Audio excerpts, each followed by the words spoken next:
Alright guys, so we are starting our next unit, World War One. Okay, we're going to look at the causes of the war. We're going to look at some of just the main features of the war. We're not going to go through the battles a lot, but just kind of the general what the war was like. We're going to look at the Russian Revolution, and then finally the American involvement and then resolution of the war. So we're looking at causes of World War One. We're looking at long-term causes, and then we're looking at immediate causes that sparked the war. So the long-term kind of things that have been simmering in Europe for decades and decades in some instances, and then kind of the match that ignites the powder keg that explodes into World War One. So our first long-term cause we're looking at is militarism. Okay, militarism is basically exactly what the word sounds like. It is placing a heavy emphasis on your military. So, with the Industrial Revolution, this allowed countries to produce, all types of goods way, way, way faster than before. And one of those was weapons. That they could mass produce weapons, bigger, more powerful weapons than had ever previously been possible. And that's what they did. Europe basically went into an arms race. Like if you're France, you're sitting there, and England over here is making a bunch of weapons, and Germany over here is making a bunch of weapons. So to keep up, you are forced to make a bunch of weapons as well. And everyone was kind of trying to outdo each other. So this heavy emphasis on having a strong, powerful military, even though they weren't at war yet. So traditionally, basically throughout entirety of human history, you always had a small army until the actual war broke out, and then you would start to build it up, because having a big army in time of peace was kind of dumb. Like, you're just paying a bunch of soldiers to basically do nothing, and that's not really an effective usage of your country's resources. But now, because countries are much wealthier, because the Industrial Revolution, imperialism, they can afford these large standing armies, and that's what they have. So they're ready to go to war at like a moment's notice. So you can see the increase in defense expenditure. These are in millions of pounds. So Great Britain massively increasing it over the years from 94 up to about 400 million pounds. And you can see the huge amount that countries like Germany were spending on their defenses. So countries were really, really building up these strong militaries, and they were ready to go to war at a moment's notice. The alliance system. So an alliance is basically you and another country. Alliances can be a lot of different things, but you may have some sort of agreement. In this particular case, we're talking about military alliances. So the United States right now is the member of a military alliance called NATO, the North Atlantic Treaty Organization. And basically what NATO is, it's America, Canada, and basically Europe. And they have an agreement that if one country is attacked, then all of the members of NATO go to war. So like Italy is a member of NATO. So if like a country attacks Italy, all the members, United States and Canada and all in England and France would all go to war in defense of Italy. So alliances are good at preventing wars. Like North Korea, doesn't want to attack Japan. Not necessarily because North Korea is terrified of Japan, but because we are the ally of Japan. So North Korea knows that they attack Japan, they have to go war with us as well. So these on paper look really good. The more allies you have, the stronger you are, the less likely people are to mess with you. But if war does break out, if now you are forced to honor your alliance, what that means is you might be dragged into a war that you didn't want.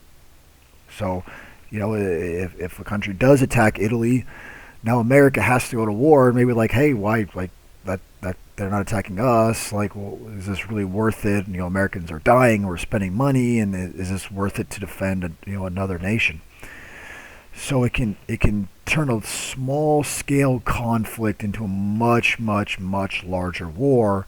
And foreshadowing, that's basically exactly what's going to happen for World War One. All these countries are going to be pulled in. So basically, at this time, Europe was divided into like two main teams. Essentially, you had the Triple Entente, which was Russia, Britain, and France. Okay, and then you had the Triple Alliance, which was Italy, Austria, Hungary, and Germany. So this was kind of Central Europe, and then Western Europe, and then Russia's on the other side. And it's a little confusing because when the war actually breaks out, these guys will become the central powers, and then these guys will become the allies over here. But um, this is essentially the kind of the teams that Europe was broken up into. So all it takes is war between two countries, and all of them would be pulled in.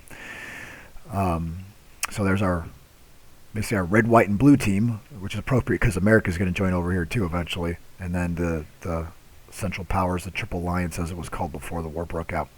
And Italy is going to change sides, by the way, as you'll see.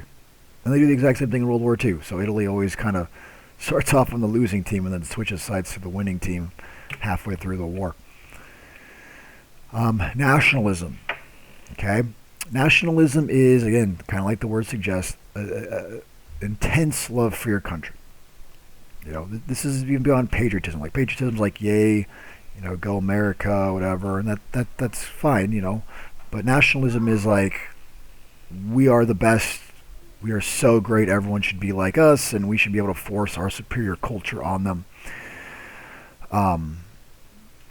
So there's a huge, all throughout Europe, wave of nationalism, which would make sense. Like if you lived in Paris, France, and you stepped outside, and maybe you're like a little bit older, or you're like in your 60s, so you kind of remember the world before industrialization, you would have to look at Paris and say like, wow, we are the best. Like there's all this wealth because of industrialization, there's all these new machines coming out, there's all these new inventions, like life is better than ever before, like we rule. So there was this huge wave of nationalism. A lot of countries were newly created, like Germany. Germany is actually a relatively new country. The Germans, the culture, the language, people have been living in that area forever, but Germany as one unified nation was relatively new. Okay, so people are like, yay, we're German now, go us. Same thing with Italy. Italy was a relatively new country as a one unified, Italian peninsula all together. So everyone wanted to prove that they're best, and they're competing in a lot of different ways. One of those is militarism and so on. So a lot of these kind of connect and tie together. So there's our map of Europe. And then our last long-term cause is imperialism, what we just talked about the last unit. Okay, so remember the Congress of Berlin, they divided Africa up, and at first everyone was kind of like, all right, this is happy, we're happy with this, but Britain and France got by far the biggest piece of the pie, and a country like Germany that was relatively new, and so kind of getting its feet underneath it when the Congress of Berlin happened, now, fast forward a couple decades later, are much stronger and a little bolder and like, hey, like we want more, and if you're not going to give it to us, we kind of feel like we're in a position where we can take it, and you really can't stop us. So people are no longer happy with that, and countries that don't have as much as they want seek more land, and the countries that have it are like, yeah, we're not going to give it to you. So that's causing conflict and tension. So there's all these things boiling underneath. They got big armies ready to go. They have this alliance system that could cause everyone to go to war. Everyone thinks that they're the best. They want, to compete in all these different ways. And things are kind of just like simmering and bubbling under the surface. And all it takes is one big push for Europe to explode in war. Well, that push, here's our map of Africa again. But that push comes in the form of the assassination of Archduke Franz Ferdinand. Okay? So Franz Ferdinand is the crown prince. He's the next in line of the throne of Hungary, Austria-Hungary. Okay, Austria-Hungary, old powerful nation. The family that rules it are called the Habsburgs, one of the most ancient, powerful families in all of Europe. Marie Antoinette was a Habsburg. If you remember that from French Revolution, like this is an ancient that at one point was by far the dominant family in Europe. At this point, their power had waned significantly.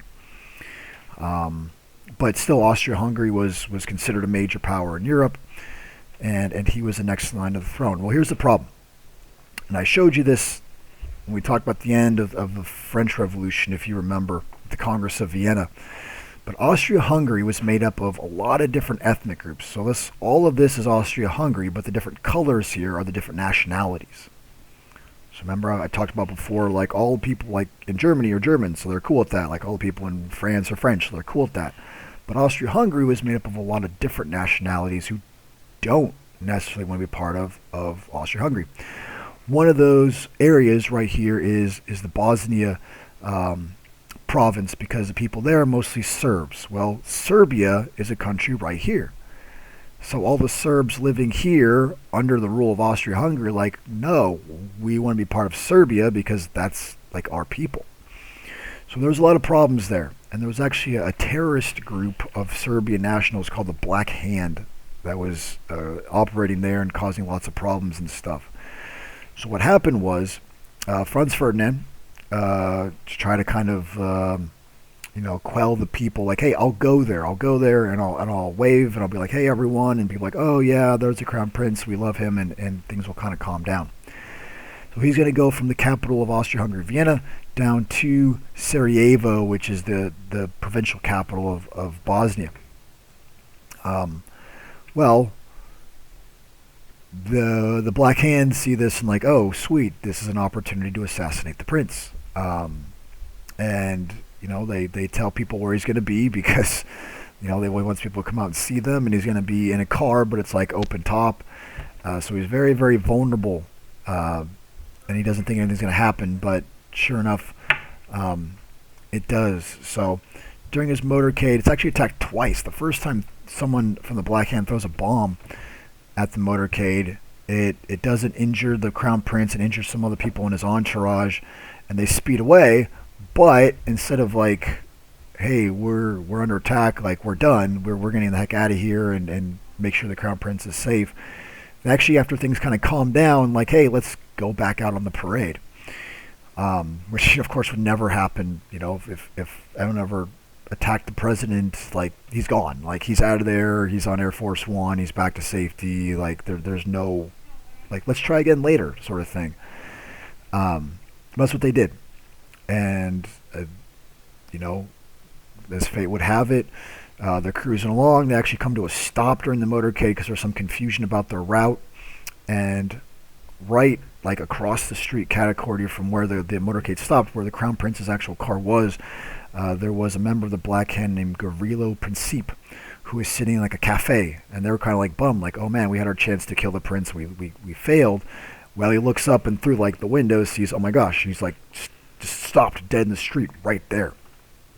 And he literally just goes out, walks across the street, comes up to the car, pulls his pistol, as you can see the picture right there, and shoots the prince and his wife as well, who unfortunately was pregnant, and they both died. So I mean, it's a horrible event. And when he did that, he's immediately swarmed. So this is an actual photograph. Princip is right here, and was almost beaten to death right there on the streets by onlookers. But the prince's guard jumped down and pulled other people away and arrested him, and he's eventually executed. But what happens is, so this assassination, so this is something that, if you're taking notes on this, to write down. So the I don't know the easy way, but a way that you can remember, a mnemonic device that you can use to remember this is mania. Okay, so MANIA, militarism, alliances, nationalism, imperialism, and the assassination. So each letter of mania stands for one of the causes of World War I.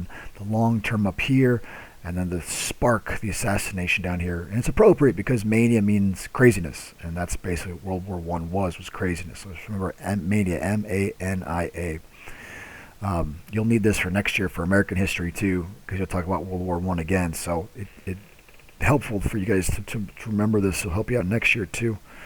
So what happens is, with the assassination, Austria-Hungary is obviously their heir to the throne was assassinated. Like this something has to be done. Well, they blame Serbia, even though it happened. It was like a terrorist act, and actually happens inside of Austria-Hungarian borders. They say, hey, Serbia, you're behind this. You planned this. It's your fault. And they're going to basically go to war with Serbia. Okay? So this, Austria-Hungary versus Serbia on like a worldwide scale shouldn't really be a big deal. It's just two countries, relatively small conflicts, whatever. But this is where our alliance system comes into play. Okay? Germany was allied with Austria and said, hey, we're behind you. We got your back. You do your thing. Well, the problem is, for the world, I guess, Serbia has a big ally as well in Russia. So Russia's like, hey, we're supporting our guy. Okay, so the teams are starting to pull in their big players. Okay, so Germany declares war on Russia. Now, there's actually an interesting little dynamic here, and it's one of your assignments for this unit. Something that's kind of interesting is that we still have mostly in Europe absolute monarchs. Okay, both Germany and Russia are ruled by them. But almost everyone, many of the rulers of Europe at this time were related.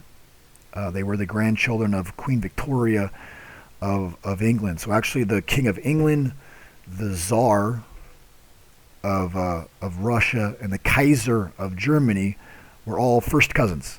So they were like family, and they were like actually kind of really friendly with each other. So the leaders of Germany and Russia, Tsar Nicholas, the leader of Russia, and Kaiser Wilhelm of Germany, actually have communications they send back and forth trying to avert the war, and those are the Nicky Willy telegrams that are in your in Canvas. So check those out. Though. So those are the cousins are like, hey man, let's be friends. Let's figure this out. But as it turns out, that doesn't happen. So Germany declares war on Russia. Well, Russia has their allies as well, France, and they pull in France and they pull in Britain, and from there, World War I breaks out. Okay, so that alliance system kind of backfires because now just this one little conflict between Serbia and Austria explodes in this much, much, much larger war. Okay, so Allied powers versus the Central powers of the two teams of the war, and in our next lesson we'll look at, so what does World War I actually look like? Let me know if you guys got any questions.